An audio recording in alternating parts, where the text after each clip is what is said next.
It is 1180 BCE, standing before the Lion Gate of Mycenae, deep within the Argolid plain of modern-day Greece. Two massive limestone lions carved in relief stand guard above the lintel, their heads turned outward to face the road, watching for enemies that might approach from the sea. The air is thick with the scent of wild thyme and the dry dust of a Mediterranean summer, but there is a heaviness here that has nothing to do with the heat. In the valley below, the olive groves are silent, and the road leading up to the fortress is unusually empty of merchants. This is not a day of celebration or trade, it is a day of waiting. The massive stone walls, built of boulders so large that later generations would whisper they were lifted by one-eyed giants, cast long, cooling shadows over the ramparts. Inside the citadel, the mood is tense. A scribe hurries across the courtyard, clutching a basket of wet clay tablets, his sandals slapping against the paved stones. He is not recording a surplus of oil or a shipment of wool this time. He is recording an emergency. In this ancient silence, there is no hum of electricity, no distant roar of traffic, and no airplanes cutting through the blue sky above. There is only the sound of the wind whistling through the cypress trees and the low murmur of voices discussing the unthinkable. This world feels distant, yet the anxiety radiating from the stone walls is a feeling we can all recognize. The sudden, sinking realization that the safety we took for granted is fragile. How does a civilization that has stood for centuries, solid as the mountain itself, begin to crack before the first stone even falls? Let us walk through the gates and listen to the whispers of a world on the brink. The Bronze Age was an era defined by order. For centuries, life in the Aegean and the Levant moved to the rhythm of the palace. The centre of the world was the citadel, a fortified administrative hub where the king, known as the One-Axe, sat upon a wooden throne in the great hall, the Megaron. The walls were painted with vibrant frescoes of leaping dolphins, hunting dogs, and women carrying offerings of flowers and grain. These palaces were not just homes for the elite, they were the beating heart of the economy. Farmers in the surrounding villages did not trade freely in open markets as we might imagine. Instead, they brought their harvest, barley, olives, figs, and wine, up the hill to the palace. There, scribes tallied every jar and every bushel on clay tablets. In return, the palace redistributed the goods, sending rations back to the people and funding the specialized craftsmen who lived in the shadow of the walls. It was a centralized machine, efficient and rigid, but the machine is stalling. Down in the valleys, far from the painted halls, the women of the rural settlements are the first to sense the change. History often focuses on the kings and their armies, but it is the women who maintain the stability of the household, acting as the equal pillars of this society. They are the ones who notice that the rations from the palace have grown light. A mother checking the storage jars in her pantry sees that the monthly allowance of grain is late, and when it arrives, it is mixed with chaff. She does not need a royal decree to know that trouble is coming. With a quiet resolve, she begins to prepare. She directs her daughters to dry extra figs and to hide jars of oil in the cellar, burying them beneath the earthen floor. She is not reacting to a battle that has already happened. She is reacting to the silence of the trade routes. The complex network of the palace relies on constant movement, but the roads are becoming dangerous. Bandits and desperate men displaced by famine in the north are harassing the supply lines. The women, attuned to the rhythms of survival, begin to tighten the circle of the family, preparing to endure a long winter of isolation. Up in the citadel, the scribes are frantic. We know this because of a fascinating historical irony. The clay tablets they wrote on were never meant to be permanent. They were temporary records, intended to be recycled at the end of the year. However, in the fires that are about to consume these palaces, the clay will be baked into ceramic, preserving their final, desperate notes for 3,000 years. One such record from the Palace of Pylos, further to the west, gives us a chilling glimpse into these final days. It details the urgent dispatch of coastal watchers, soldiers sent to scan the horizon for a nameless enemy. The tablet lists the names of the officers and the locations of their units, a frantic attempt to plug holes in defence that is already leaking. It is a mundane list of logistics, but it reads like a breathless cry for help. Historians still argue whether the collapse that followed was caused by a single, overwhelming wave of invaders, or if it was a systemic failure from within. Some scholars suggest that a series of earthquake storms, a rapid succession of seismic events over several decades, shattered the physical infrastructure of the cities, leaving them vulnerable to uprising and raid. Others believe the rigid economy simply became too top-heavy, collapsing under the weight of its own bureaucracy when the climate turned dry and the crops failed. Regardless of the cause, the atmosphere within the citadel is one of paralysis. The one-axe, once seen as a near-divine figure who could command the reins and the fleets, is powerless. He orders sacrifices, hoping to appease the gods who seem to have turned their backs on the Achaeans. In the temples, the high priestesses perform their duties with solemn dignity. These women hold a status nearly equal to the warriors, serving as the bridge between the mortal world and the divine. They pour libations of precious perfumed oil, chanting the old prayers, but there is a tension in their movements. They know that if the walls fall, the sanctuary will offer no protection. They too begin to hide the sacred objects, necklaces of amber and statues of gold, tucking them away in crevices and hollows, hoping that if they cannot save the city, they can at least save its soul. The sun begins to set over the Argolid, painting the limestone walls in shades of violet and bruised orange. The smoke from 1,000 cooking fires rises from the villages below, but tonight the smoke seems to linger, creating a haze that obscures the horizon. The connection between the palace and the people is fraying. The farmer looks up at the citadel not with reverence but with suspicion. The protector has become a burden. As the gates are barred for the night, the heavy wooden beams sliding into place with a dull thud, the isolation feels complete. The palace is a fortress, yes, but it is also a cage. The bronze weapons in the armoury are polished and sharp, ready for war, but bronze requires 2 metals to create: copper, which is plentiful in nearby Cyprus, and tin, which comes from far away in the east, from mountains that few Mycenaeans have ever seen. The stockpiles of tin are running low. The ships that used to bring the precious grey metal have not been seen in the harbour for months. Without tin there can be no new bronze. Without bronze, the tools of the harvest and the weapons of the guard cannot be repaired. The glorious age of heroes is running out of the very material that defined it. But if the ships aren't coming, and the metal isn't flowing, what happens to the village smith waiting by his cold forge? The fire in the hearth is low, little more than a bed of glowing orange embers breathing softly in the dim light of the workshop. It is late autumn in a coastal settlement in the northern Levant, near the great trading city of Ugarit. The air is cooling, carrying the salty tang of the sea, but inside the smithy the air is thick with the smell of charcoal and sweat. A man stands over an anvil, a heavy stone hammer in his hand. He is a master of his craft, a man whose arms are corded with muscle from years of striking metal, shaping the raw materials of the earth into the tools of civilization. But today his hammer rests. On the anvil sits a copper ingot, shaped like an ox hide, its surface rough and reddish-brown. It is heavy, valuable, and pure, but it is useless.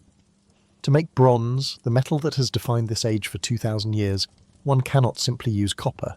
Copper by itself is too soft. A sword made of pure copper would bend against a shield, and a sickle made of pure copper would dull before a single row of wheat was harvested. To create bronze, you need magic. You need tin. For centuries, the recipe has been precise: 9 parts copper to 1 part tin. When these two are melted together, they form an alloy harder than iron, capable of holding a razor edge and gleaming like gold when polished. It was the plastic, the steel, and the currency of the ancient world all rolled into one, but the tin has vanished. The supply chain that fed the furnaces of the Mediterranean was a marvel of the ancient world, a complex web of caravans and ships that spanned thousands of miles. The copper was easy enough to find. The island of Cyprus, visible on a clear day from the coast, was practically made of it. But tin was a rare ghost. It came from the mysterious lands of the east, from the mountains of what we now call Afghanistan, or perhaps even further, travelling overland on the backs of donkeys through the Zagros Mountains, across the plains of Mesopotamia, and finally to the ports of the Levant. It was a global economy long before we coined the term. A miner in the Hindu Kush would strike a rock, and months later, that metal would end up in the plough of a farmer in Greece. It was a chain of trust, relying on peace, safe roads, and stable kings to keep the bandits at bay. Now, that chain has snapped. The great empires to the east are convulsing. The Assyrian armies are on the march, disrupting the trade routes. In the spaces between the cities, lawlessness has taken root. The donkey caravans have stopped arriving. The ships that used to dock with heavy sacks of grey tin ore are now avoiding the harbours, fearful of pirates. In the village smithy, the craftsman looks at his pile of copper and feels a deep, quiet despair. He attempts to work with what he has. He heats the copper, beating it into a blade, but he knows it is a fool's errand. He tries to harden it by hammering it cold, compressing the grain of the metal, but it is a poor substitute. This shortage hits the household just as hard as the army. We often think of the Bronze Age collapse in terms of swords and spears, but the real crisis was in the kitchen and the field. The women of the village, the keepers of the domestic sphere, are the first to make the hard sacrifices. In a corner of the workshop, a small pile of broken bronze sits on a woven mat. These are not ingots from a distant land, they are fragments of a life. A cracked mirror, a handle from a mixing bowl, a heavy bracelet that was part of a dowry. A woman stands there, watching the smith. She has brought these items not because she wants to, but because the village needs adzes to cut wood and sickles to harvest the grain. She is trading the beauty of her past for the survival of her family's future. It is a sombre transaction. She hands over the bracelet, feeling its weight one last time. It represents security, status, and memory. To see it melted down into a simple tool is a profound loss, a shedding of the luxuries that made life in the Bronze Age so sweet. The smith places the scrap bronze into the crucible. This is recycling born of desperation. The metal is melted down, poured into a stone mould, and cast into a new axe head. But every time bronze is remelted, it loses a little of its quality. Impurities creep in, the tools become brittle, the civilization is literally consuming itself to stay alive. Historians still argue fiercely about the exact sources of tin during this period. Some have suggested that the ancients might have sourced tin from as far away as Cornwall in Britain or the mines of Spain, transported by brave Phoenician sailors. If this is true, the collapse of the trade networks was truly a continental disaster, severing a lifeline that stretched from the Atlantic to the Himalayas. Others believe the reliance was purely on the east. Regardless of the source, the silence of the supply line is deafening. There is a fascinating, often overlooked detail from this era regarding the attempts to innovate around the shortage. In some archaeological layers, we find bronze objects with strange chemical compositions, alloys mixed with arsenic instead of tin. Arsenical bronze is harder than copper, yes, but the fumes from the smelting process are deadly. It is a slow poison. One can imagine the smith coughing in the smoke, knowing the danger but working the bellows anyway because the community needs tools. It speaks to a quiet heroism, a willingness to endure suffering to keep the village functioning. Outside the smithy, the fields are waiting. The farmer needs a ploughshare that won't bend when it hits a rock. The woodcutter needs an axe that can fell the timber for repairs. But the smith can only offer them soft copper or brittle recycled bronze. The efficiency of the village begins to drop. It takes longer to harvest, longer to build, longer to prepare food. The surplus food that allowed for feasts and festivals begins to shrink. The rhythm of life slows down. The easy abundance of the past decades where trade brought the world to one's doorstep is fading into memory. The horizon, once a source of excitement and new goods, is now a source of anxiety. The smith wipes his hands on his leather apron, leaving streaks of soot. He looks out the open door of his workshop toward the sea. The water is calm, a sheet of hammered blue glass, but it feels empty. The white sails of the merchant ships are missing. He realizes that his trade, his livelihood, depends on a world that no longer exists. He is a master of a technology that is failing. The skills he learned from his father, the precise temperatures, the mixture of ores, the secrets of the alloy, are becoming obsolete, not because better technology has arrived, but because the world has become too small to support them. The village elders gather in the evenings, discussing the situation in hushed tones. If the coast can no longer provide the metal they need, and if the sea brings only danger, then perhaps the coast is not where they belong. The lowlands are exposed, open to any raiding party that lands on the beach. Without strong bronze weapons, they are defenceless. The eyes of the people turn away from the sea and look toward the jagged silhouette of the mountains rising behind them. The peaks are rugged, difficult to climb, and far from the luxuries of the city, but they offer something that the coast has lost. If the tools of the old world are failing and the great cities are becoming traps, is it time to leave the life we know and seek sanctuary in the wilder, higher places? The decision to leave is never made lightly. It is a slow, agonizing fracture in the heart of a community. Standing in the doorway of a home that has housed your ancestors for 5 generations, you look at the plaster walls, the worn stone threshold, and the olive tree in the courtyard that your great-grandfather planted. To walk away from this is to walk away from history itself, but the sea, once the highway of the world, has become a threat. The horizon is no longer a promise of wealth, it is a source of anxiety. In the coastal plains of Crete, the Peloponnese and the Levant, the people are looking up. They look past the fertile fields that are now too dangerous to farm toward the jagged, grey teeth of the mountain ranges. It is 1150 BCE.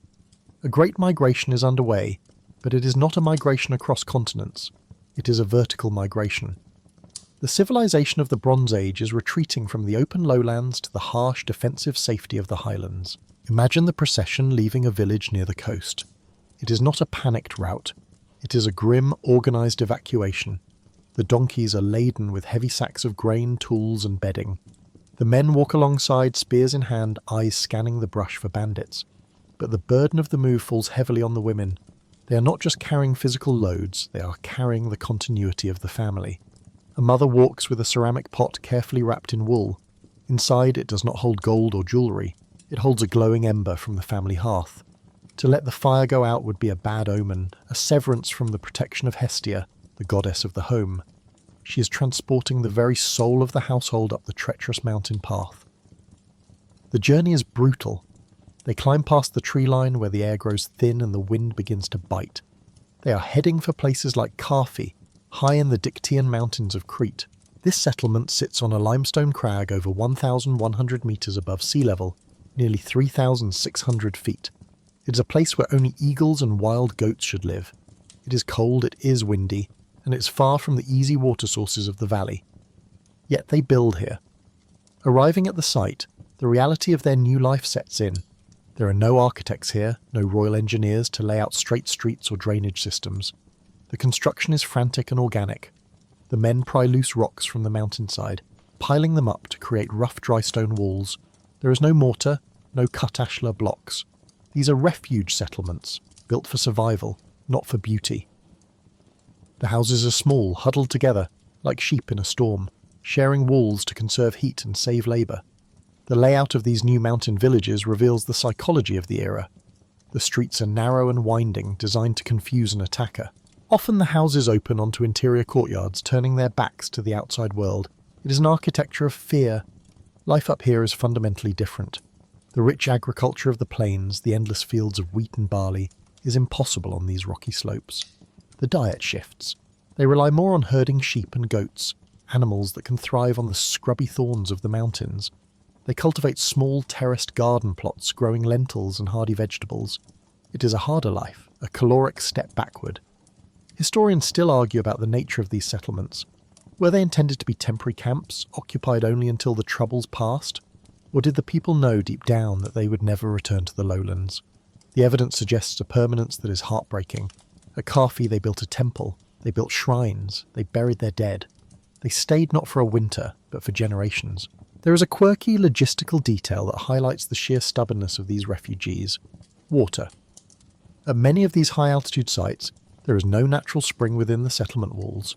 The women had to walk down the mountain every single day, filling heavy clay jars at a lower spring and hauling them back up the steep rocky path. It was a daily marathon of endurance. The role of women in these highland communities becomes even more central. In the palaces, their roles were often ceremonial or tied to textile production on a grand scale.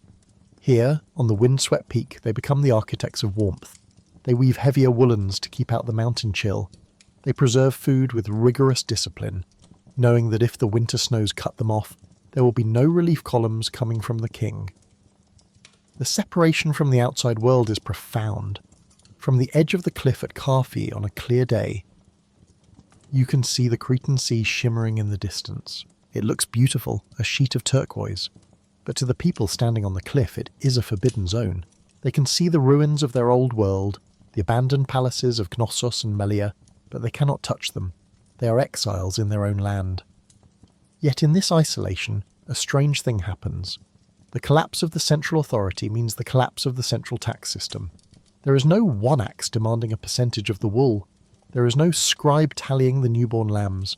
For the first time in centuries, what the family produces, the family keeps. The social structure flattens. The grand disparity between the elite and the peasant shrinks. In the tight confines of the mountain village, everyone works. The local basileus, a term that once meant a minor official, starts to emerge as a local chieftain. But he lives in a house only slightly larger than his neighbours. He works the field alongside them. The hierarchy is based on respect and immediate utility, not divine right. As night falls over the mountains, the wind howls through the gaps in the rough stone walls. The families gather close around the hearths that the women have successfully transplanted. The firelight flickers on faces that are weathered and tired, but alive. They have lost the comforts of the Bronze Age, the imported wines, the perfumes, the soft linens, but they have gained safety. They are the survivors. They have successfully retreated from the apocalypse happening below. But survival is only the first step. As they look around their cramped, cold dwellings, a new problem begins to dawn on them. The complex networks that kept them fed and clothed are gone. The grandmother knows how to weave, and the father knows how to herd. But the intricate web of support is broken. They have the fire, and they have the stone walls. But as the winter deepens and the stored grain begins to run low, the question is no longer about bandits or invaders. It is a question of endurance. Who will manage the dwindling resources when the snows lock them in? And how will the community hold together when the hunger returns? The wind outside the stone hut is relentless, battering the thatched roof with the fury of a mountain storm. But inside, the air is still and warm, held captive by thick walls and a low doorway. In the centre of the room, the hearth fire crackles, not a roaring blaze, but a carefully tended bed of coals. This fire is the only light, casting long, dancing shadows against the rough plaster. Here, in the intimate glow of the household, the true battle for the Bronze Age is being fought. It is not fought with spears or chariots, but with clay jars, drying racks, and the silent, steely calculation of portions. As the grand palaces crumbled and the kings vanished, the centre of gravity in the ancient world shifted. It moved from the throne room to the hearth. And as the focus of civilization shrank down to the single-family unit, the oikos, the commanders of this new reality stepped forward. They were not the generals who had failed to stop the raiders, they were the women. In the high-altitude refuge settlements, the margin for error is terrifyingly small. A bad harvest cannot be supplemented by a royal shipment. A spoiled jar of grain means a child goes hungry in February. The management of the household becomes a high-stakes logistical operation requiring a level of expertise that rivals any palace scribe. The matriarch of the house sits by the fire. Her hands are never still. She is spinning wool, the spindle twirling rhythmically against her thigh, but her mind is working on a different timeline. She is calculating the winter. She knows exactly how many jars of barley are buried in the cellar. She knows which ewe is pregnant and when the milk will stop flowing. She is the keeper of the inventory, the ultimate actuary of survival. Food preservation becomes the highest form of technology. Without refrigeration, the bounty of the short summer must be stretched across the long, grey months of winter. The women master the art of arresting decay. Consider the surplus of goat milk in the spring. It cannot be kept for more than a day, so the women transform it. They curdle the milk, separating curds from whey, pressing it into baskets to drain, and packing it with sea salt, if they can get it, to create hard cheeses. These rounds of cheese are not just food, they are batteries of energy, dense with calories and capable of sitting on a shelf for months without spoiling. There is a quirky, often forgotten detail about domestic life in this era: the battle against insects. Weevils and beetles are the silent destroyers of grain. To combat them, women employed ingenious folk chemistry. They would mix ash from the hearth or certain aromatic herbs like bay leaves and wormwoods into the grain bins. The ash desiccates the insects and the herbs repel them. It was a form of natural pesticide passed down from mother to daughter, a secret science that kept the granary safe. Historians and anthropologists debate the shift in gender roles during this period. Some scholars argue that the collapse of the male-dominated palace bureaucracy actually elevated the status of women. In the absence of a one-axe or a state army, the lady of the house became a queen in her own right. Her ability to weave textiles and manage food made her the pivot point of the community's diplomacy and survival.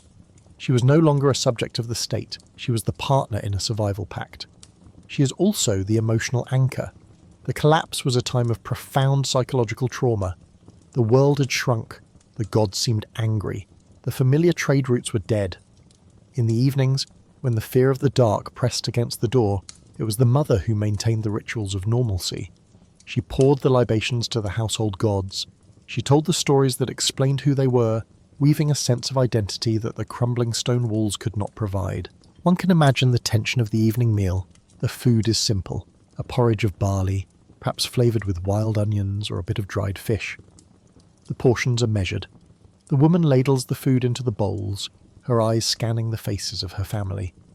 She gives a little more to the husband who spent the day clearing rocks from the field, and a little more to the growing sun, while secretly taking a little less for herself. It is a silent sacrifice performed daily, unnoticed and unrecorded. This endurance is the hidden logic of the Dark Ages. We look for the battles, but the civilization survived because of the quiet discipline of the pantry. But even the most skilled manager cannot create food out of thin air. As the settlement stabilizes, the family finds that they cannot produce everything they need. They have cheese, but they have no salt. They have wool, but they have no metal for a new knife. The isolation of the mountaintop is safe, but it is also limiting. In the old days, the husband would have gone to the market town carrying a pouch of silver rings or a copper ingot to buy what was needed. But down in the valleys, the economy has shattered. The value of silver depended on a trust that no longer exists. A hungry farmer does not want a piece of shiny metal. He cannot eat silver. The matriarch looks at her stockpile. She sees the stacks of woven blankets, the jars of cheese, the dried skins. She realizes that these are not just supplies, they are currency. The old abstract money is dead. The world is returning to something older, something visceral and real. If they want to survive the next phase, they will have to relearn how to trade. Not with coins or credits, but with the very sweat of their labour. The marketplace is coming back, but it has changed. How does a society function when money loses its meaning and if a sack of barley becomes more valuable than a bag of gold? The sun rises over a dry riverbed in the Levant, casting long, sharp shadows across a patch of beaten earth that serves as the new meeting ground. It is a humble place, a flat clearing between the scrub oak and the rocky hills, far from the grand plazas of the ruined cities. There are no marble columns here, no royal guards, and no officials with wax tablets to tax the transaction. There is only the dust, the bleating of goats, and the low murmur of negotiation. This is the marketplace of the collapse. In the centre of the clearing, a tense scene unfolds, one that perfectly illustrates the death of the old economy. A refugee, perhaps a man who once served in a palace retinue, stands before a local farmer. The refugee is gaunt, his clothes dusty and worn. In his hand, he holds out a silver drinking cup, embossed with the images of bulls and lions. It is a masterpiece of craftsmanship, an object that just 10 years ago would have been worth a king's ransom. He offers it to the farmer in exchange for 3 sacks of barley. The farmer, a man with hands roughened by the soil and eyes narrowed by the glare, looks at the cup. He does not take it. He shakes his head slowly.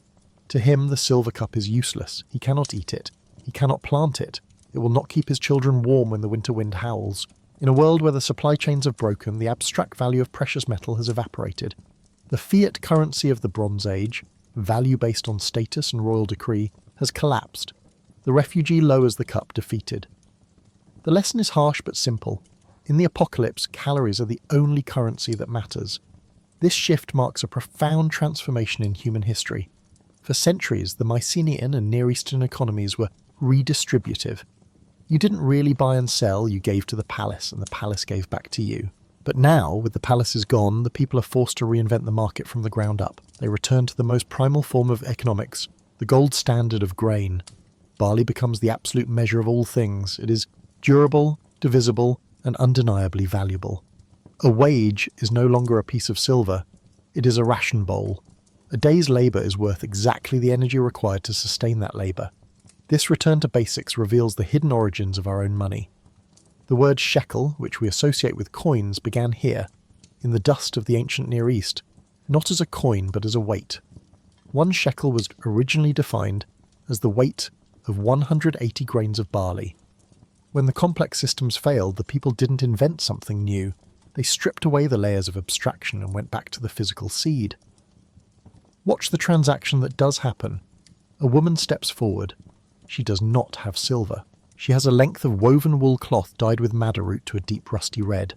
She places it on a mat. The farmer kneels and touches the fabric. He checks the weave, the tightness of the thread, the warmth of the wool. This is real value. It represents hundreds of hours of labour and the utility of warmth. They begin to haggle, but they are not arguing price, they are arguing equivalence. How much life energy is in the cloth compared to the life energy in the grain? They bring out the scales. This is where the archaeology of the period becomes fascinating. We find sets of weights in these refugee settlements. Small stones, polished and shaped into domes or cubes. They are personal, idiosyncratic. A merchant might carry his own set of weights, and the farmer might have his own. The ritual of weighing is a dance of trust. They place the stone weights on one side of a simple balance scale, and the silver scraps or commodity on the other. This leads to the phenomenon of hack silver. And in hoards discovered from this period, we rarely find perfect jewellery. Instead, we find beautiful silver bracelets and bowls that have been brutally hacked into chunks with a chisel.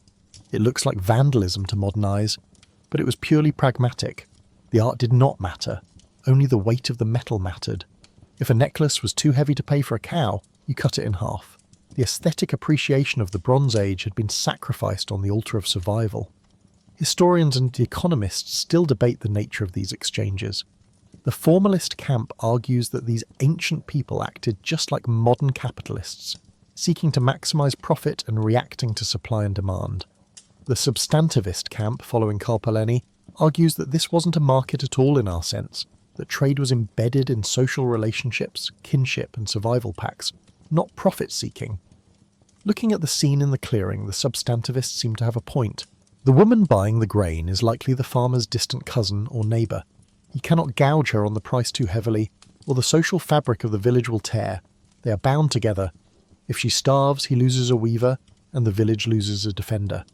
The price is tempered by the need for collective survival. Livestock functions as the large denomination bills of this economy. A goat is a walking savings account. It eats the free grass of the hillside and converts it into milk, meat and wool. In times of crisis, the herd is the bank. But unlike silver, this bank account can die of disease or be stolen by wolves. The volatility of this wealth adds a layer of anxiety to daily life. A man who owns 10 goats is rich today, but a single harsh blizzard can leave him a pauper tomorrow. The atmosphere in the marketplace is quiet. There is no shouting, no carnival barkers. The tension of the outside world presses in. Every trade is a serious calculation of winter survival. The farmer measures out the barley, pouring it into the woman's sack. The sound of the grain cascading, shh, shh, is the sound of safety. She ties the sack with a leather thong. The deal is done. There is no receipt. There is no written contract. There is no central registry to record that ownership has transferred. This brings us to a terrifying realization for the people of the time. The entire legal structure of the Bronze Age, the contracts, the deeds, the treaties, relied on the scribe. The man who could scratch the wedge-shaped cuneiform or the delicate lines of linear B into moist clay was the guarantor of truth. He was the notary, the lawyer, and the accountant. But the scribes belonged to the palaces.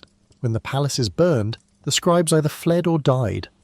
The schools that taught the complex writing systems were destroyed.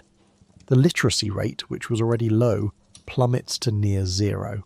As the woman walks away with her sack of barley, she carries the transaction in her memory. The witnesses standing nearby are the only record that the trade occurred. The civilization is slipping into a state of amnesia. We are still trading, we are still farming, and we are still surviving. But we are forgetting how to write it down. And if we cannot write, how do we remember who we are? The wind sighs through the broken roof of the Palace of Pylos, stirring the dust in a room that was once the nerve centre of a kingdom. On the floor, half buried in debris and ash, lies a small rectangular object. It is made of clay, hardened by the very fire that destroyed the roof above it.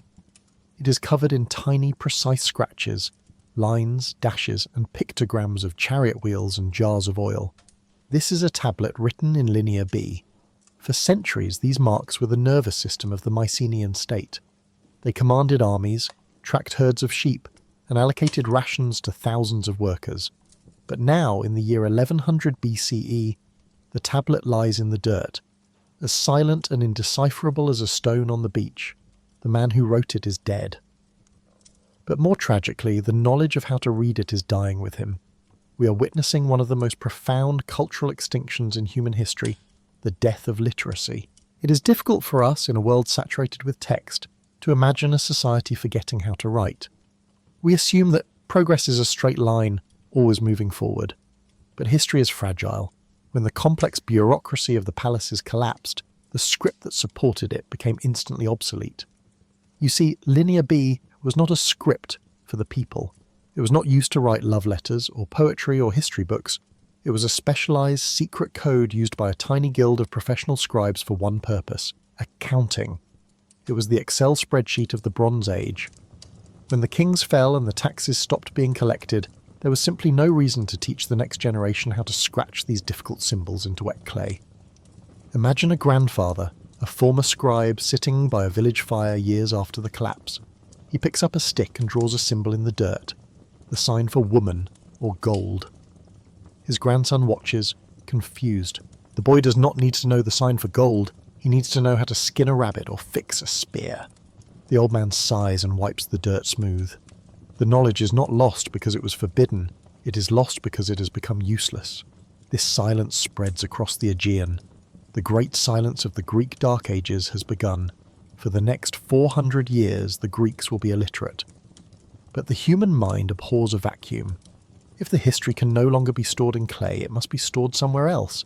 It moves from the archive to the memory. This is the moment when the storyteller becomes the most important person in the village. In the absence of written law, the culture turns to oral tradition. This is the birth of the bard, the wandering poet who carries the entire history of the people in his head. But he does not memorize it like a text. He builds it like a house, using rhythm and meter as the scaffolding. The famous Homeric epithets, phrases like swift-footed Achilles or the wine-dark sea, were not just poetic flourishes. They were memory hacks. They were rhythmic blocks that the bard could slot into the story to keep the meter running while he remembered the next plot point. We are watching the seeds of the Iliad and the Odyssey being planted in the soil of this catastrophe. And here, in the glow of the hearth, the women take on a role that is invisible to archaeology but vital to history. While the men might tell the grand stories of wars and cattle raids, the women become the keepers of the genealogy. In a world without birth certificates, your identity depends on who your mother says you are. It is the grandmother, bouncing a baby on her knee, who recites the names of the ancestors. You are the son of Glaucus, who was the son of Hippolytus, who fought at the Great Walls. She weaves the family tree into lullabies. These songs are the new archives. They are fragile, existing only on the breath of the living, but they are incredibly resilient. A clay tablet can be smashed, but a song taught to a child can last for 1,000 years. There is a fascinating scholarly debate regarding this period of illiteracy. Did writing disappear completely? Some linguists point to the island of Cyprus.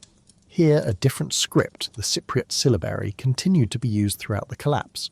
It suggests that while the rigid, palace-controlled linear B died in Greece, the more flexible, commercially used scripts of the Levant managed to hang on in the corners of the map. It raises a haunting question. Did some isolated families in Greece secretly keep the old writing alive on perishables like parchment or wood, leaving no trace for us to find? Or was the break truly total?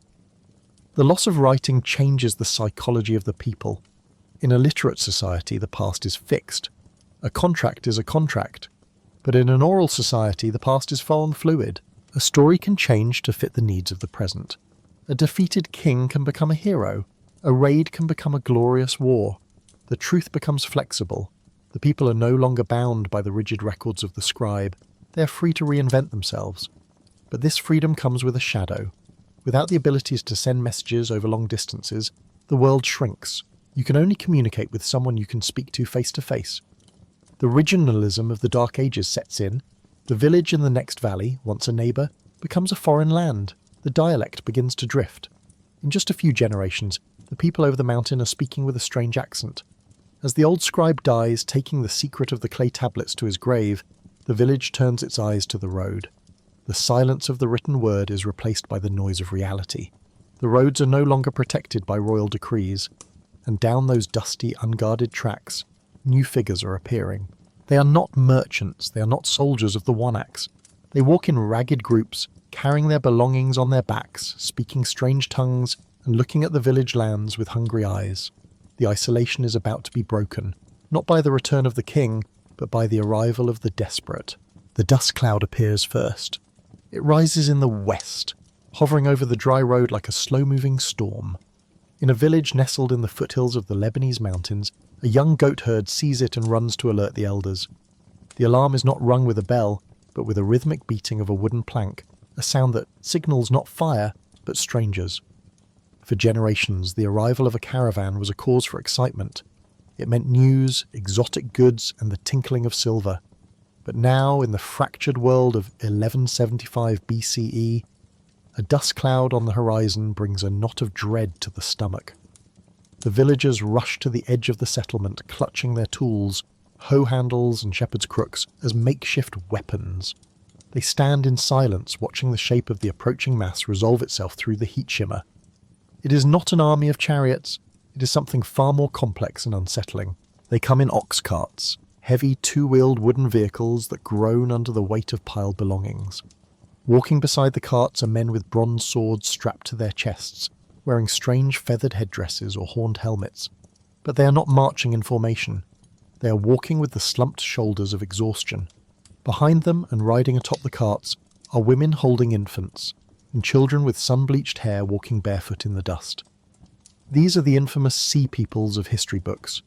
Egyptian reliefs depict them as terrifying warriors who made a Confederacy in their islands. But standing here at the village gate, the reality is starkly human. This is not just a raiding party, it is a migration. It is a moving nation of the displaced, fleeing a home that has turned to ash, searching for a land that will let them live. The tension at the boundary of the village is palpable. The local elder steps forward. He speaks a dialect of West Semitic, the ancestor of Aramaic and Hebrew. The leader of the strangers speaks a rough, broken version of the same tongue, heavily accented with words from the Aegean, the language of the vanished Mycenaeans. It is a conversation of hands and gestures. The villagers are terrified. Their granaries are barely full enough to feed their own kin through the winter. Every extra mouth is a threat. The initial impulse is to drive them away, to throw stones until the wagons turn back to the coast. But there is a hidden logic to this moment that overrides the fear. The village is suffering from a labour crisis. The plagues and famines of the last decade have thinned the population. The olive groves are overgrown, the irrigation ditches are silted up, and there are simply not enough strong backs to bring in the harvest. The elder looks at the strangers. He sees the swords, yes, but he also sees the calloused hands of farmers. He sees muscle that can clear a field. A silent calculation is made. The gate is not thrown open, but it is not barred. The strangers are allowed to camp in the fallow fields outside the walls. In this uneasy proximity, the women once again become the bridge. The men remain wary, guarding their herds, but the women meet at the well. Water cannot be hoarded, it must be shared. A local woman watches a refugee mother struggling to start a fire with damp wood. She steps forward, offering a bundle of dry kindling. It is a small gesture, but it breaks the seal. They begin to inspect each other. The local woman wears a simple tunic of linen. The refugee wears a heavier woolen garment pinned at the shoulder in the style of Greece, perhaps with a fibula, a safety pin made of bronze that looks strange to Levantine eyes. As they work side by side near the stream washing clothes, they observe the differences in their domestic technology. The refugee women use a different type of loom weight, a clay discoid that weaves the thread tighter. They cook in pots that are shaped differently, with stirrup-like handles that make them easier to pour. Historians have long debated the true identity of these sea peoples. Were they Vikings of the Mediterranean, intent only on destruction? Or were they victims of the same collapse that befell the Hittites and Egyptians? The archaeological evidence from the Levant, specifically from the region that would become Philistia, suggests a story of integration rather than pure conquest. We find pig bones in their campsites, a dietary habit from the Aegean, and we find loom weights that match those in Mycenae, but we find them mixed with local Canaanite styles. This suggests that after the initial tension, a fusion occurred. The strangers didn't just burn the village, they moved in. The men of the caravan, the warriors who once might have fought at Troy or defended the walls of Pylos, now put down their swords and pick up the mattock. They are hired mercenaries of agriculture. They agree to work the local lord's fields in exchange for a plot of land to build their own houses. It is a fragile peace. There are fights, there are misunderstandings. The locals call them Philistines or Pelissae, a word that means wanderers or invaders. But as the seasons turn, the us and them dynamic begins to soften. The refugee smiths bring new techniques. They know how to forge a type of slashing sword that the locals have never seen. But more importantly, they bring knowledge of construction. Some of the new houses built in the settlement start to look different. They have a central hearth, a feature common in the cold Aegean, but unnecessary in the warm Levant. It is an architectural memory of a lost home. The children are the first to forget the division. They play together in the dust, creating a Creole language that mixes the words of the mountain and the sea. They do not care about the grand empires that fell, they only care about the game. However, as these new families settle, they need the basics of life. They have travelled thousands of miles and their crockery is broken. The fine painted vases they brought from the west are shattered. They need bowls to eat from and jars to store their water. The refugee woman goes to the local potter. She tries to explain what she wants. She wants a bowl like the ones her mother used, a deep bowl with a specific curve, painted with the spirals and birds of the Aegean style. The local potter, accustomed to making simple, unadorned Canaanite jars, looks at her with confusion. He does not know this style, but he wants her grain. So he sits at his wheel, his hands wet with local clay, and he tries to mimic the shape she describes. He is about to create something entirely new, a physical hybrid of two dying worlds. But as the potter digs his hands into the riverbank, he realizes that the clay here is different. It is coarser, heavier. The delicate eggshell-thin pottery of the palace era is impossible to reproduce with this mud. The artistic standards must drop, but the utility must remain. How does the art of a civilization change when it is no longer made for beauty, but purely for use? The potter kicks the heavy stone flywheel with his foot, and the wooden disc spins with a low, rhythmic drone. It is a sound that has echoed through the Levant for thousands of years, but the rhythm has changed. It is slower now, more hesitant. In a workshop on the edge of a settlement in the Judean hills, a man hunches over a lump of wet, reddish earth. He is wrestling with the material. This is not the fine, pale clay of the coastal plains, which could be spun into walls as thin as an eggshell. This is local mountain mud, coarse, filled with grit and stubborn. He presses his thumbs into the centre, pulling the walls of the vessel upward. The clay fights him. If he pulls too thin, it slumps. If he spins too fast, it tears. The resulting jar is thick-walled, heavy and asymmetrical. It lacks the elegance of the past, but it has a rugged, undeniable strength. This transformation of pottery tells the story of the collapse more honestly than any written text. For centuries, the Mediterranean was united by the Mycenaean koine, a shared visual language of ceramics. You could find the same beautiful, high-quality stirrup jars painted with stylized octopuses and flowers in a palace in Greece, a tomb in Egypt, or a merchant's house in Syria. They were the mass-produced plastic bottles of the Bronze Age, standardized, exported, and ubiquitous. Now that globalization is shattered. The factories that churned out thousands of identical bowls are gone. The trade routes that brought specific pigments, manganese for black, iron oxide for red, are cut. The potter wipes his brow, leaving a streak of mud. He picks up a brush, not made of fine animal hair, but of coarse straw. He dips it into a pot of watery slip. He does not paint a scene of warriors or leaping dolphins. He doesn't have the time, and he doesn't have the skill. Instead, he paints a simple wavy line around the belly of the jar. This is the sub-Mycenaean style, or the local Iron Age 1 style. To an art historian, it represents a degradation. The lines are wobbly. The firing is uneven, leaving smoky black patches where the kiln wasn't hot enough. But to the woman waiting to buy it, this pot is perfect. She stands in the doorway, watching the potter work. She is not looking for art. She is looking for a vessel that can survive the rough reality of her life. She needs a jar to store olive oil, and she needs it to be tough enough to withstand being knocked over by a goat or dropped on a stone floor. The delicate stemmed goblets of the palace feasts are useless to her. She needs wide-mouthed bowls for communal stews and heavy craters for mixing wine with water. There is a fascinating tactile shift in the archaeology of this period. We see the sudden appearance of what scholars call handmade burnished ware. Layers of destruction across Greece and the Levant amidst the wheel-thrown pottery, we find crude, lumpy pots made by hand without a wheel and polished to a shine with a stone. Historians still argue fiercely about what this means. Does the appearance of this barbarian ware signal the arrival of a new, unsophisticated group of invaders from the north? Perhaps the ancestors of the Dorians? Or does it represent something more internal and tragic, a society that has lost the technology of the fast wheel and is relearning the craft from scratch? Is it an invasion, or is it a regression? The woman picks up the finished jar. It is heavy. The surface is rough against her palms, but it feels grounded. It is made of the earth she walks on, not imported dust.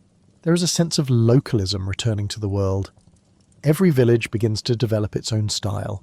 The shapes in the Philistine coast begin to diverge from the shapes in the Israelite highlands. You can no longer tell the time period just by looking at a shard. You have to know exactly which valley it came from. This localization creates a deep sense of identity.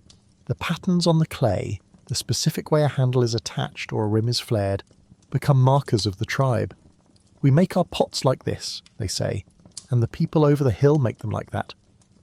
In a world without flags, ceramics become the badge of belonging. The potter sets the jar aside to dry in the sun.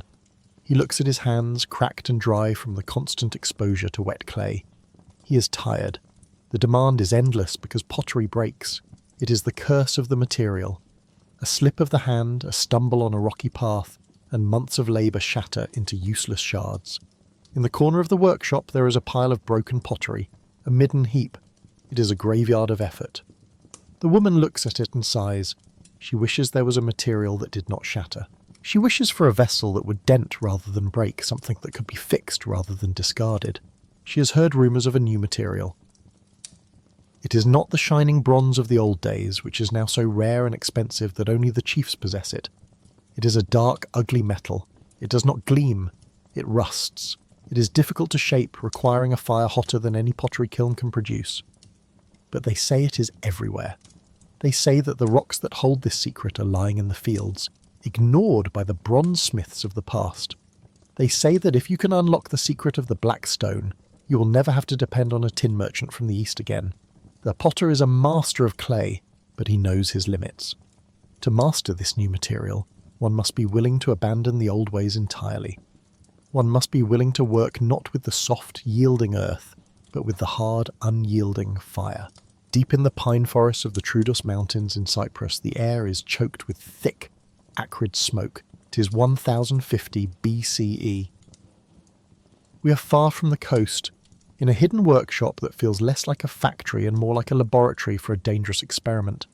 A smith stands before a furnace that is roaring with a terrifying intensity. He is not the bronze caster of the old days, a man who gently poured liquid gold into elegant moulds. This man is a wrestler. He is covered in soot, his skin leathery and scarred from burns. He is fighting with a rock. The crisis of the bronze shortage has forced his hand. With no tin arriving from the east, he has turned to the red, rusty stones that litter the ground in these hills. He knows from old legends and accidents that there is metal inside them. But extracting it requires a violence that the old world never knew. He pumps the bellows until his arms scream, driving the temperature inside the clay chimney to over 1,200 degrees Celsius. In the Bronze Age, this heat would have turned copper to liquid soup, but the rock inside this furnace refuses to melt. Iron has a melting point far beyond the reach of ancient technology. It stays stubborn and solid. When the smith breaks open the furnace door, nothing flows out. Instead, he uses tongs to drag out a glowing, ragged lump. It looks like a fiery sponge dripping with molten glass. This is the bloom. It is a mess of iron and slag, ugly and unpromising. To the uninitiated eye, it looks like a failure. But the smith knows the secret. He drags the bloom to the anvil and begins to strike. Clang, clang, clang. The sound is sharper, higher pitched than the dull thud of working copper. With every blow, sparks shower the room like fireworks. He is literally beating the impurities out of the metal, forcing the liquid slag to squirt out of the pores of the iron sponge. It is grueling, back-breaking labour. To make a single knife requires hours of hammering, folding and hammering again. This is the birth of the Iron Age. It did not begin with the discovery of something better. It began as a desperate substitute for something lost. Historians and metallurgists have long debated the transition to iron. For decades, the assumption was that iron was simply a superior technology, that once people discovered it, they immediately discarded bronze because iron was harder and sharper. But experimental archaeology has revealed a surprising truth. Early iron was actually worse than bronze. It was softer, it rusted quickly, and it held a poor edge. A good bronze sword could slice right through an early iron shield, so why switch? The answer lies in the geology. Copper and tin are aristocrats. They are rare, found only in specific places, and require kings and trade networks to bring them together. Iron is a democrat. It is the most common element on Earth by mass. It is found in every bog, every mountain range, and every riverbed. When the smith finishes his work, he holds up a knife. It is dark, grey, and unpolished. It lacks the golden gleam of the heroic age, but it has one advantage that changes everything. It is yours. You do not need a king's permission to own it. You do not need a ship from Afghanistan to make it. If you have the wood for charcoal and the will to hammer, you can arm yourself. This shift in material breaks the monopoly of the elite. In the Bronze Age, the palace controlled the weapons because they controlled the tin. Now any village with a smithy can produce spearheads and ploughshares. The power is leaking out of the citadel and into the hills, but the smith is stumbling upon a second secret, one that will eventually turn this ugly metal into the king of materials. As he works the iron in the charcoal fire, something invisible is happening. Carbon from the burning wood is migrating into the surface of the metal. He doesn't understand the chemistry, but he notices the result. Accidentally, he is creating steel. He discovers that if he takes the glowing red blade and plunges it suddenly into a bucket of water, hiss, the metal screams and turns incredibly hard. This is quenching. It freezes the crystal structure of the steel, trapping the carbon atoms in a tense, rigid lattice. He tests the edge against a piece of dried oak. The iron knife bites deep, staying sharp where a bronze blade would have rolled. A slow smile spreads across his soot-stained face. He has created a tool that can conquer the wild. The impact of this discovery travels from the forge to the household. A woman in the village receives one of these new knives. It is ugly, and she has to oil it with animal fat every night to keep it from turning red with rust. But when she uses it to butcher a goat or cut through tough leather, she feels the difference. The work is faster, the effort is less. The democratization of metal means that tools are no longer just for the state, they are for the people. Farmers can now afford iron axes to clear the thick forest that bronze axes couldn't touch. They can dig deeper into the rocky soil of the highlands. This is the pivot point. The refugees who fled to the mountains are no longer just hiding, they are beginning to terraform their environment. The iron axe allows them to expand their fields into the scrubland, opening up new acres for planting. But as the land changes, so does the food. The delicate crops of the lowlands, the water-hungry wheat and the pampered vines, cannot survive up here, even with iron ploughs. The people are working harder, and their tools are sharper, but the earth itself is demanding a new relationship. The diet of the Mediterranean is about to undergo a radical shift, moving away from the palace menu to something grittier, wilder and more resilient. If iron can cut the forest, what are we going to plant in the clearing that can survive the drought? The sun beats down on the rocky slopes of the Attic Peninsula, bleaching the limestone to a blinding white. It is a harsh, unforgiving light. In the valley below, the river that once watered the king's herds has been reduced to a trickle of brown mud. The lush, green pastures of the palace frescoes are gone, replaced by the scratching, dusty brown of scrub brush and thyme. A farmer stands on a terrace wall looking out over his land. Beside him stands a goat. The animal is scrawny, with devilish yellow eyes and horns that spiral back like daggers. It is chewing on a thorny bush that would tear a human hand to shreds. The farmer watches the goat with a mix of gratitude and resignation. This animal is the new king of the landscape. In the golden age of the palaces, the cow was the symbol of wealth. Massive herds of cattle grazed in the well-watered lowlands, providing beef for the royal feasts and leather for the shields of the army. But a cow is a biological luxury. It requires gallons of water every day and soft, lush grass. In the mega drought that scientists believe hit the Mediterranean around 1200 BCE, the cow became a liability. It was a walking water tank that the land could no longer fill. So the people made a choice. They slaughtered the cattle and embraced the goat. The goat is the ultimate survivalist. It can climb cliffs, eat poison ivy, and thrive on the dew found on morning leaves. It turns the hostility of the environment into milk and meat. This shift from beef to goat meat is not just a culinary preference. It is a signal of ecological collapse. We see it in the piles of animal bones found in the refuge settlements. The ratio flips. The broad, flat bones of cattle disappear, replaced by the smaller, harder bones of caprids. The change in the fields is just as dramatic. For centuries, the preferred crop of the elite was emmer wheat. It made soft, white bread and sweet pastries. But wheat is a thirsty diva. It demands predictable rain. When the rain stopped coming, the wheat withered in the stalk. The women, observing the failure of the harvest, turned to the humbler grain, barley. Barley is tough. It has a shorter growing season and can tolerate the salt that builds up in dry soil. The bread it makes is heavy, dark and dense, a stone in the stomach, as later Greeks would call it. But it has one overriding virtue. It grows when the world is dying. The diet of the Bronze Age collapse is the feast of the famine. It is a cuisine born of scarcity, focused on extracting every calorie from the wild. In the absence of organised agriculture, the people return to foraging. The women venture into the forest to gather acorns. In a time of plenty, acorns are pig food. But in a time of hunger, they are a staple. The process to make them edible is laborious. They must be shelled, crushed and soaked in moving water for days to leach out the bitter, toxic tannins. Only then can they be ground into a flour. It is a food of desperation, but it fills the belly. Archaeologists studying the teeth of skeletons from this period tell us a grim story. They find high rates of enamel hyperplasia, horizontal lines on the teeth that indicate periods of severe nutritional stress during childhood. The growth of the children literally stopped because there wasn't enough food, then started again when the harvest came in. These lines are the biological scars of the Dark Age. Yet amidst this hardship, a new culinary hero emerges: the olive. Wild olive trees are gnarled, thorny survivors that cling to the rockiest soils. But a fresh olive off the tree is inedible, bitter enough to make you retch. The process of curing olives, soaking them in brine or salt to draw out the bitterness, is a chemical technology as important as smelting iron. In the corner of the courtyard, a woman tends to a large clay vat. It's filled with olives and seawater. She is fermenting survival. The oil from these olives provides the essential fat that the lack of meat has taken away. It is the fuel for the human body. One could say that civilization floated through the darkness on a raft of olive oil. There is also a rise in the consumption of pulses, lentils, chickpeas and bitter vetch. These are the meat of the poor.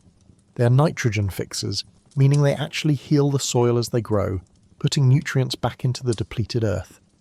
A pot of lentil stew simmering over a low fire becomes the centre of the evening meal. It is communal, one-pot cooking. The individual plates and complex courses of the palace banquets are gone. Now everyone dips their barley bread into the same bowl. This creates a new social bond. You are no longer defined by your rank at the table. You are defined by the fact that you are at the table. Historians and climatologists are currently engaged in a fascinating debate about the cause and effect of this landscape shift.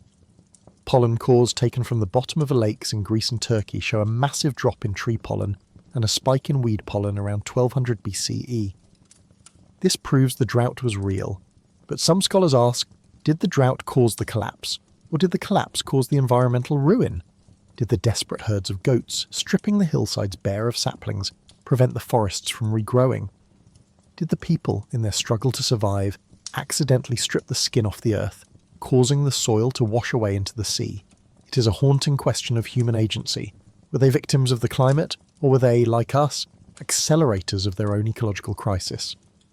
There is a quirky, almost magical detail found in the excavation of distinct cooking pots from this era.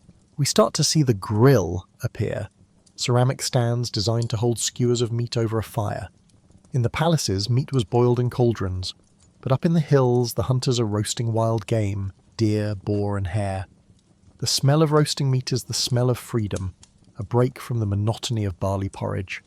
It suggests a return to a semi-nomadic lifestyle where a meal is caught, cooked, and eaten quickly before moving on. As the sun sets, the family gathers.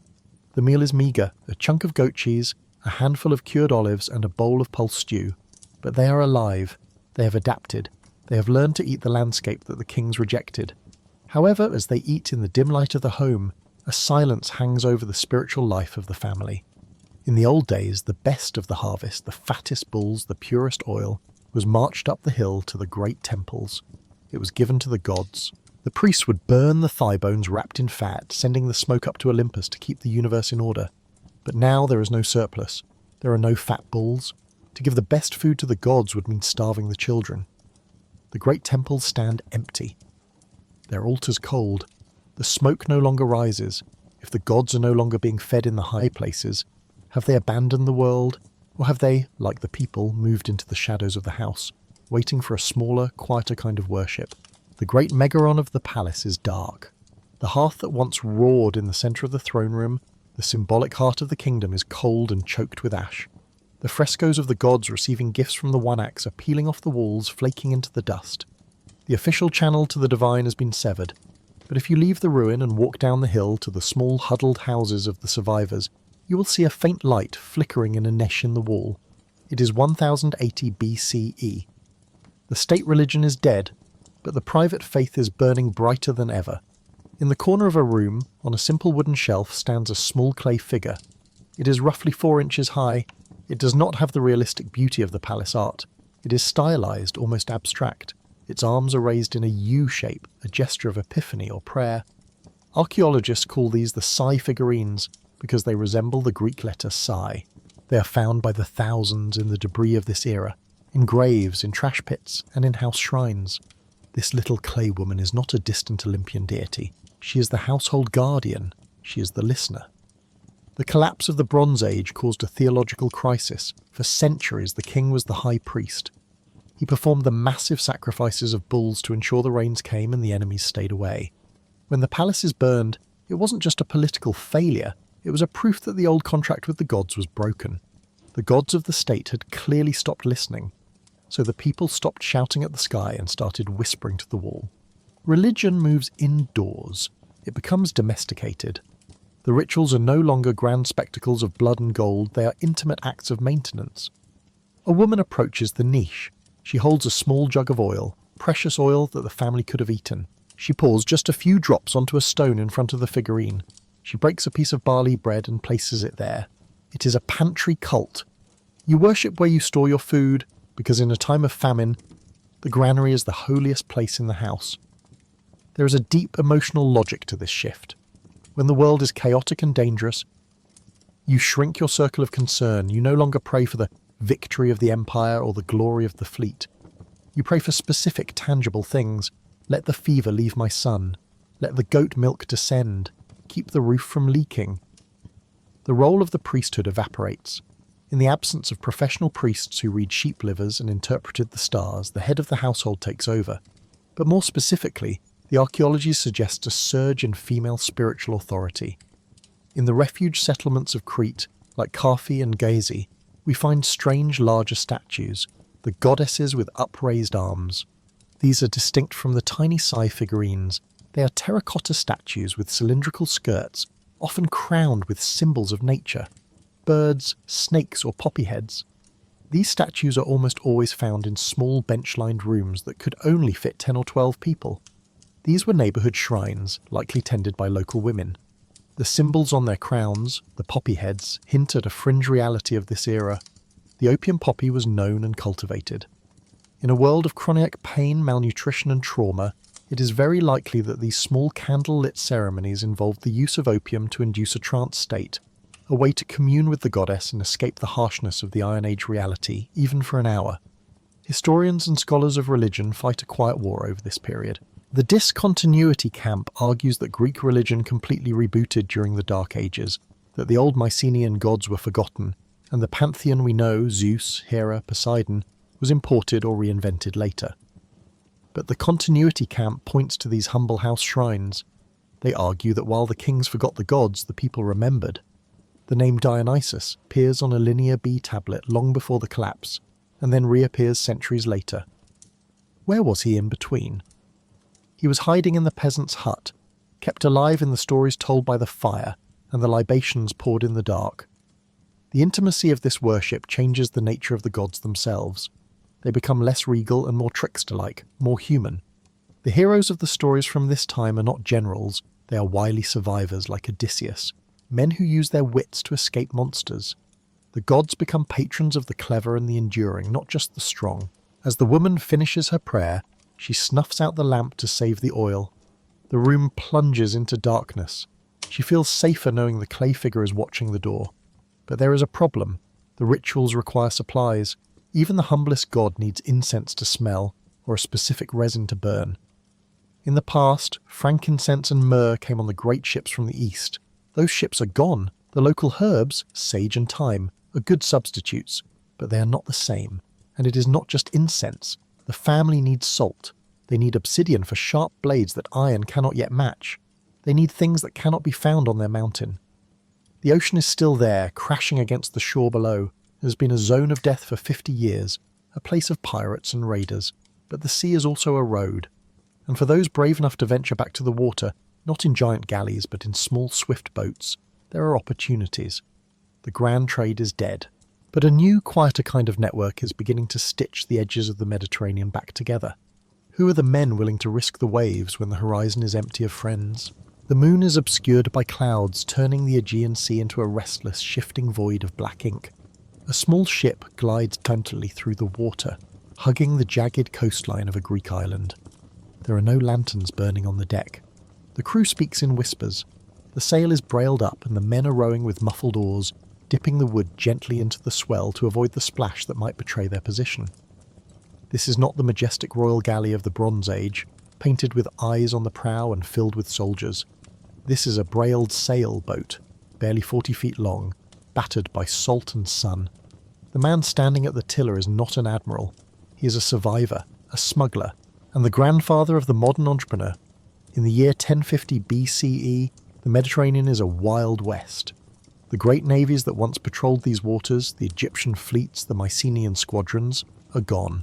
The sea has become a no-man's land, infested with pirates who will enslave a crew for the price of a few goats. Yet in this dangerous vacuum, a new kind of hero emerges, the independent merchant. He does not work for a king. He has no royal seal to guarantee his safety. He operates on wits, luck, and a knowledge of the hidden coves. His method is known as cabotage, coastal hopping. He never loses sight of land. He sails by day and pulls his light boat up onto the beach at night, turning it into a shelter.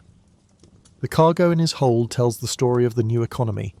In the old days, the royal ships carried hundreds of ox-hide ingots of copper, tons of resin, and giant jars of wine. This captain carries a peddler's pack. He has a few sacks of scrap bronze, scavenged from ruined cities. He has a crate of iron knives from Cyprus. He has small jars of precious dye.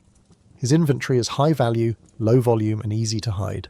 He steers his boat toward a small, flickering fire on the beach of a Euboean inlet. The villagers have signalled him. The scene on the sand is tense. The men of the village stand with their iron spears ready, while the women hang back in the shadows. The captain steps ashore, hands raised, showing he is unarmed. He lays out his wares on a drift log. He holds up a small glistening object, a fibula. It is a safety pin, twisted from a single piece of bronze wire, used to hold the heavy woolen cloaks of the era. It is a piece of technology as much as jewellery. The women step forward. They need these pins. The old straight pins fall out, but the fibula uses a spring mechanism, a tiny innovation that is spreading across the Mediterranean like wildfire. This humble transaction on the beach is the heartbeat of the recovery. These tramp traders are the bees of the Dark Age, pollinating the isolated villages with ideas, news, and goods. They tell the villagers in Greece that the Egyptians are weak but still buying. They tell the Cypriots that the Philistines are settling in the south. They are the internet of the 11th century BCE. There is a scholarly debate surrounding the identity of these men. Were they the last of the Mycenaeans, refusing to die? Or were they the first of the Phoenicians? The evidence points to the island of Cyprus. While the rest of the world burned, Cyprus managed to hold on. Its cities were damaged, but not destroyed. It seems that the Cypriots, with their mix of Greek and Levantine culture, became the middlemen who kept the faint pulse of trade alive. There is a quirky archaeological proof of this recycling economy. In a shipwreck found off the coast of Turkey dating near this transition, divers found not just raw metal but broken tools, sickles, hoe heads, and tripods packed into baskets. The merchant wasn't selling new goods, he was a scrap metal dealer. He was buying the broken debris of the Bronze Age from one village, melting it down or trading it to a smith in the next. It was a scavenger's existence. But the captain has a problem. The villagers on the beach want his bronze pins and his iron knives, but they have no gold to pay him. They have no silver. The grain is too heavy to load onto his small boat, and the goats are too unruly. He looks at the women standing in the firelight. He points to the cloaks they are wearing. The women of the Dark Ages have been busy. Confined to the home, they have revolutionised the loom. They are producing textiles of a quality that the old palaces, with their mass production quotas, never achieved. The wool is carded fine, spun tight, and woven with intricate geometric patterns that tell the stories of their families. The merchant touches the fabric. It is dense, water-resistant, and beautiful. This is something he can sell in Cyprus or even Egypt. The Egyptians, with their light linens, prize the heavy warm wool of the north for their cool desert nights. A barter is struck. The fibulae and the knives are exchanged for bales of patterned cloth. This moment marks a crucial shift in the economic power of women. In the palace system, women were often treated as industrial labour, herded into workshops to produce thousands of identical cloths for the king. Now, the woman is the artisan. Her product is the primary export of the village. The cloth she weaves by the hearth is the only thing that connects her isolated family to the wider world. It buys the iron that clears the field. It buys the pin that holds the cloak. As the merchant pushes his boat back into the surf, the women watch him go. They realise that their spindles are not just domestic tools, they are the engines of diplomacy. The patterns they weave will travel to lands they will never see, carrying the identity of their people across the sea. But the demand for these textiles is growing. The merchant said he would return in the spring, and he wants more, much more. To meet this demand, the women cannot work alone. They must organise. The household production must scale up without losing its quality. How do the women of the village turn a domestic chore into an industry that will eventually fund the rebirth of civilization? The sound of the Greek Dark Ages is not the clash of swords or the roar of a burning city. It is a rhythmic, hypnotic heartbeat. Click, thwack, click, thwack. In a sun-drenched courtyard in Lefkandi, a settlement on the island of Euboea, a group of women stands before a row of tall wooden frames. These are the warp-weighted looms, the engines of the new economy. It is early morning, and the air is filled with the lanolin scent of raw wool and the sharp tang of madder dye boiling in a nearby pot. The women are working in unison. They are not slaves driven by an overseer, as they might have been in the palace workshops of the past. They are a cooperative, a guild of mothers, daughters and neighbours who have pooled their labour to create something of immense value. To understand the recovery of civilization, we must look away from the pottery and the iron knives and focus on the one industry that archaeology almost entirely misses. Textiles. Cloth is organic, it rots in the damp soil, disappearing without a trace. Because of this, historians have often called the early Iron Age an impoverished time. But if we could travel back to this courtyard, we would see wealth. We would see it in the vibrant reds, deep indigos and saffron yellows of the threads stretching from the beams. The technology of the warp-weighted loom is a marvel of ancient engineering. The vertical threads, the warp, are held taut not by a rigid frame, but by clay weights hanging at the bottom. These loom weights are often the only surviving evidence of the massive industry. When we find rows of these donut-shaped stones in the dirt of a ruined house, we are looking at the ghosts of a factory. A senior weaver, a woman with silver hair and hands strong from decades of throwing the shuttle, directs the work. She is a mathematician of the fibre. She calculates the thread count, the tension, and the complex geometric patterns that must be kept in her head. There are no written patterns. The design, a meander of interlocking waves or a frieze of stylized horses, exists only in her memory and her voice as she calls out the changes to the younger women. Lift the heddle, pass the weft, beat it down. This is the hidden logic of the female sphere. While the men are out herding the goats or scratching the dry earth with iron ploughs, the women are manufacturing the currency of diplomacy. In a world without silver coins, a high-quality peplos, a heavy body-length garment, is a unit of high finance. It takes months to spin the thread, dye the wool and weave the cloth for a single fine garment. When finished, it is windproof, water-resistant and incredibly durable. It is a portable house. When a local basileus or chieftain wants to form an alliance with a neighbour, he does not send a sack of grain. He sends a robe woven by the women of his household. In the Iliad and the Odyssey, which reflect the memories of this time, the most precious gifts are often textiles. We see Helen weaving a great web depicting the struggles of the Trojans. We see queens offering robes to goddesses. These are not just poetic images, they are economic realities. The courtyard is also the centre of political intelligence. As the women weave, they talk. This is not idle gossip, it is the processing of information. They discuss which family is struggling, who has fallen ill, and which stranger was seen on the coast road. The loom network is the fastest news service in the Aegean. The matriarchs synthesize this data, and in the evening, when the men return tired and silent from the fields, the women guide the decisions of the household based on what they learned at the loom. There is a fascinating scholarly debate regarding the scale of this production. Some minimalist historians argue that this was purely subsistence weaving, just enough to clothe the family. but maximalist scholars point to the sheer number of loom weights found in sites like Levant and Aegean. They argue that these households were producing a massive surplus for export. They suggest that Greek textiles were the oil of the ancient world, traded to the Near East for the iron and luxury goods that were starting to trickle back in. If the maximalists are right, then the economic recovery of Greece was driven not by the sword but by the shuttle. The dyeing process adds another layer of value and secrecy. In a corner of the settlement, away from the living areas because of the smell, the women tend the dye vats. They are rediscovering the secrets of colour. The royal purple of the murex snail is too difficult to produce on a village scale. It requires thousands of snails for a single gram of dye. So they innovate. They use Kermes insects found on oak trees to create a brilliant scarlet. They use woad for blue and saffron for yellow. A young girl dips a skein of spun wool into a steaming vat of madder root.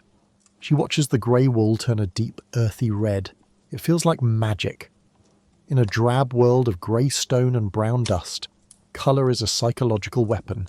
It signals vitality, status, and life. To wear a red cloak is to defy the darkness of the age. The finished cloth is folded carefully and placed in a cedar chest. It smells of herbs and effort. This cloth will not stay in the village. It will be carried down to the beach to meet the merchant we saw earlier. It will travel across the sea to Cyprus or the coast of Philistia. And here lies the most beautiful irony of the period. The collapse destroyed the global empires, but the weaving reconstructed the connections. The pattern on a robe made in Euboea might inspire a potter in Cyprus. The cut of a tunic in the Levant might change the fashion in Crete. The women are literally weaving the Mediterranean back together, thread by thread. As the sun sets, the women cover the looms. The clicking stops. Their arms are tired, their fingers stained with dye. They have created warmth, wealth, and beauty out of sheep's hair and patience. But the cloth they send out into the world does not just vanish. It acts as a beacon. The ships that take the textiles away bring something back. And it is not just goods, it is people. The isolation of the high mountains and the remote islands is ending. The refugees who fled the collapse generations ago have settled, multiplied, and are now looking outward again. On the coast of the Levant, a new culture has solidified, one that remembers the Aegean but belongs to the east. The sea is no longer a barrier. It is becoming a bridge again. And crossing that bridge are not just traders, but long-lost cousins. What happens when the descendants of the refugees look back at the land their ancestors fled? The sun sets over the harbour of Ashkelon, on the southern coast of the Levant. It is a city that smells of salt, roasting pork and wet clay. To the Israelites living in the hills to the east, this is the home of the enemy, the uncircumcised, the giants, the destroyers. But walking through the streets in the year 1000 BCE, we do not see a camp of monsters. We see a vibrant cosmopolitan experiment in survival. The people here call themselves the Peliset. History will remember them as the Philistines. They arrived as refugees, driven from the Aegean by the flames that consumed Mycenae and Troy. But they did not remain refugees. They built 5 great cities, the Pentapolis, that became the anchors of a new civilization. Walking past the whitewashed houses, we notice something striking. The architecture is not native to this land. The houses have central hearths, round fireplaces in the middle of the main room. This is a feature designed for the cold winters of Greece, completely unnecessary in the warm climate of the Gaza Strip. Yet they build them anyway. It is a stubborn architectural memory, a way of saying we are still who we were. Inside one of these homes, a feast is underway. The atmosphere is boisterous. Men with long hair and heavy bronze bracelets sit on low benches drinking wine. But observe how they drink. They do not drink from individual cups as the locals do. They mix their wine with water in a large, wide-mouthed ceramic bowl, a crater, and dip it out. This is the communal drinking culture of the Mycenaean warrior elite, transplanted to the sands of the Middle East. But look closer at the table. The food is a fusion. There are flatbreads and lentils native to the region, but there is also a roasted pig. The consumption of pork is a defining cultural marker here. In the hill settlements of the Israelites just a few miles away, pig bones are almost entirely absent from the archaeological record, a dietary taboo that is already forming. Here, in the Philistine city, pork is a favourite comfort food, a taste of the old country. The woman supervising the meal brings out a tray of figs. She is the key to understanding this society. Her dress is pinned with the bronze fibulae of the Aegean style, but the fabric is dyed with the local Canaanite purple. Her face shows the features of the local Semitic population. She is a Canaanite woman who married a Philistine man. This intermarriage is the secret engine of the era. The Sea Peoples were not just a conquering army that wiped out the locals and sat on the ruins. They were a migrating population that needed partners. When the warriors settled, they married local women. These women brought their own language, their own gods, and their own domestic habits into the Philistine home. This led to a phenomenon scholars call creolization. It is the blending of two distinct cultures to create a third hybrid identity. We see it in the language. The Philistines spoke a language that has mostly been lost, but the few words we have suggest it was related to Greek or Luwian. However, within a few generations, they were speaking a dialect of Canaanite written in a new streamlined script. The children of this household grow up bilingual and bicultural. They hear stories of the Trojan War from their father, but they learn the local agricultural calendar from their mother. They worship Dagon, a local Semitic grain god, but they build temples that look like Aegean megarons. There is a fascinating, often overlooked archaeological detail, the Ashdoda figurine. It is a clay statue of a woman found in these cities. She looks like a Mycenaean goddess seated on a throne, but her style is distinctly local. She is a goddess in transition. She represents the female power of assimilation, the ability to take a foreign husband and a foreign god and weave them into a functioning family. Historians debate the nature of the relationship between the Philistines and their neighbours. The Bible presents it as a pure eternal war, Samson fighting the lion, David fighting Goliath. But archaeology tells a more nuanced story. We find Philistine pottery in Israelite villages and Israelite storage jars in Philistine cities. They fought, yes, but they also traded, intermarried and learned from each other. The Philistines brought something vital to the region, advanced technology. They were the master smiths of the early Iron Age. The Bible itself grudgingly admitted this, noting that there was no smith found throughout all the land of Israel, and that the Israelites had to go down to the Philistines to sharpen their ploughshares and axes. The smith in Ashkelon is not hoarding this secret, he is selling it. The iron technology that began as a desperate experiment in the mountains of Cyprus has been refined here into an industrial art. The Philistines are mass-producing iron tools, sickles, picks and chisels. These tools are filtering out into the countryside, slowly transforming the agriculture of the entire Levant. The invaders have become the innovators.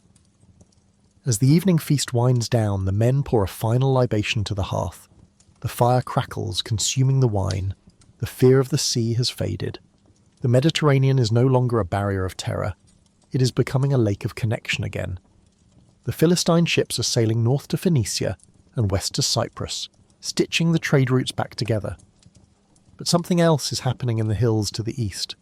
The pressure of the Philistine presence has forced the scattered tribes of the highlands to organise, to survive against this sophisticated iron-wielding enemy. The simple farmers and herders must unite. They must choose a king. The presence of the Sea Peoples acts as a catalyst. By threatening the locals, they inadvertently force them to evolve. The friction between the coast and the hills is generating the heat that will forge the next great era of history. The Bronze Age is dead. The palaces are gone. But in the hybrid households of the coast and the rugged villages of the hills, the foundation for the classical world is being poured. The darkness is lifting, not because the sun has suddenly risen, but because 1,000 small fires have been lit by people refusing to give up. The long night of the 12th century is over. A new dawn is breaking, cold and sharp as iron. The morning mist lifts from the Bay of Salamis, revealing a world that has been fundamentally reshaped. It is 900 BCE. The heavy silence of the Dark Age is breaking, replaced by a hum of activity that feels different from the old palace days. It is louder, messier, and more vibrant. We stand on a hill overlooking a growing settlement. This is not a fortress commanded by a god-king. It is a cluster of houses, workshops, and shrines that is slowly coalescing into something new, the polis, or city-state. The walls are not built of massive cyclopean boulders anymore. They are built of manageable stones, laid by the hands of free citizens. The transformation is complete. The trauma of the collapse has been metabolized into strength. The Bronze Age is a memory, a myth of golden heroes and doom. The Iron Age has arrived, and it is defined by one word: resilience. Down in the fields, the impact of the last 2 centuries is visible in the earth itself. The iron ploughshare, now standard equipment for the farmer, cuts deep into the heavy soil, turning over nutrients that the old wooden scratch ploughs could never reach. This deep ploughing releases the fertility of the land, supporting a population that is beginning to explode. The famine of the Bronze Age has been conquered not by rain, but by better tools. In the marketplace, a merchant unloads his wares. He is not a royal emissary, he is a private businessman. He takes out a piece of papyrus or a shard of pottery and makes a note. But he does not draw a picture of a cow or a complex syllabic symbol. He scratches 22 simple characters. He is using the Phoenician alphabet. This is the ultimate iron tool of the mind. Unlike Linear B, which required years of training to master, this new script is phonetic. It represents sounds, not things. It is democratic. It is easy to learn. A potter can learn to sign his name. A merchant can keep his own ledger. A poet can write down the verses that have been living in his head. The monopoly on knowledge held by the palace scribes has been shattered forever. Literacy is no longer a secret of the state. It is a tool of the street. The art has changed too. The wild, flowing octopuses and flowers of the Minoans are gone. In their place is the geometrics. Pottery is covered in precise mathematical bands of meanders, triangles, and zigzags.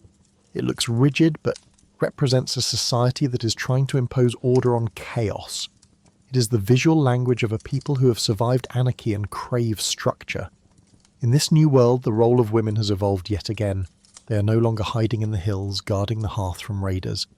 They are stepping into the public ritual of the city. We see the rise of the great festival, the Heria, the Thesmophoria, festivals dedicated to female deities and managed by women. The household goddesses we saw in the refuge settlements have grown up. They have moved from the pantry shelf to the temple on the Acropolis. Athena, the goddess of weaving and wisdom, becomes the patron of Athens. She is the divine projection of the cunning, industrious woman who pulled the family through the dark years. The political landscape is unrecognizable. The one axe is dead, never to return. In his place we see the Basileus, the chieftain who rules by consensus, and eventually the assembly of citizens. The collapse of the central authority forced the local communities to govern themselves. They learned to debate, to vote, and to organize.